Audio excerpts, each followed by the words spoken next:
Good afternoon, fellow Toastmasters.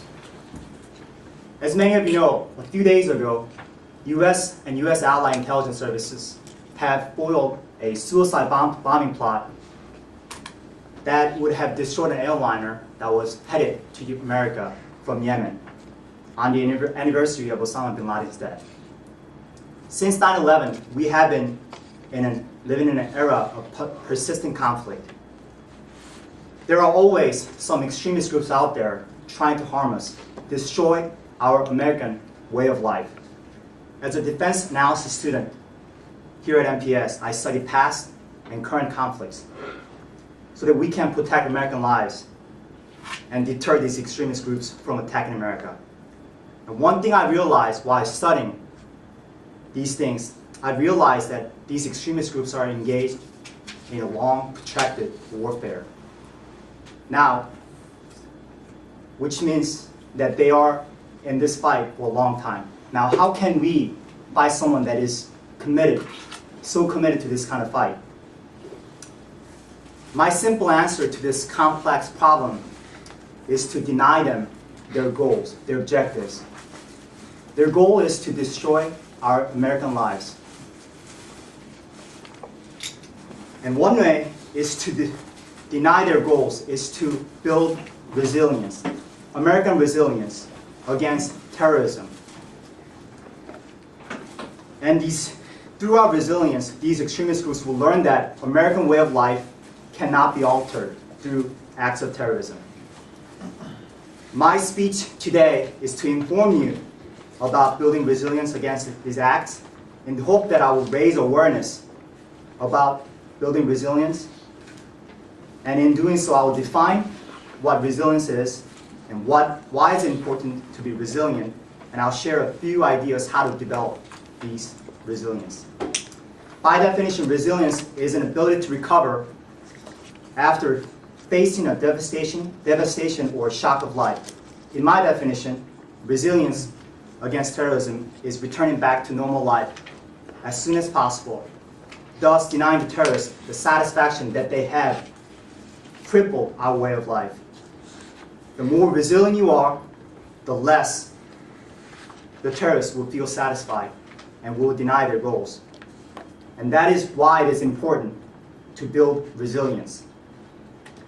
Building resilience is to deny their goals, the terrorists their goals. When we are less responsive, less terrified, and less coerced by fear of terror, the terrorists lose.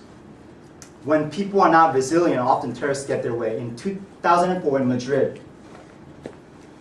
terrorists bombed a Madrid train station on or about the Spanish election. And their attack has swayed public opinion against the pro-US ruling party, resulting in their loss during the election.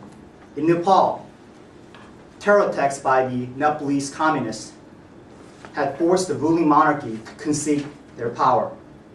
And even in our country, terror attack on 9/11 has caused racism against American Muslims. Terrorists have changed our values and strike fear in our hearts to make us overreact and distrust our fellow Americans and change our values. So we must deny their goals through resilience. Now, how can we build resilience? I am not an expert on this subject, but I think we can relate on how to build resilience from some of the examples in our lives. So how many of you have actually felt an earthquake here and know what a destructive power the earthquake had? And how many of you know what to do when there's an earthquake? I assume most of you because you're from California. I never felt an earthquake, and this is my first time living here, but I do understand what the destructive power it has and what I need to do. And how do you know what to do? How do I know what to do? It's because through education, through exposure and awareness. And in that aspect, I think awareness of what terrorism is about through education is in order. Second, we must develop simple ways to respond to attack. just like we develop simple ways to respond to earthquake. And third, practice these drills just like we do with earthquake drills. In an era of persistent conflict with extremist groups who wish to control our lives with fear, the only way to win this battle is through resilience. We must deny their goals. And remember that we're in a conflict of will, not might, but it is the will of Americans and the resilience that would ultimately defeat their goals. Thank you.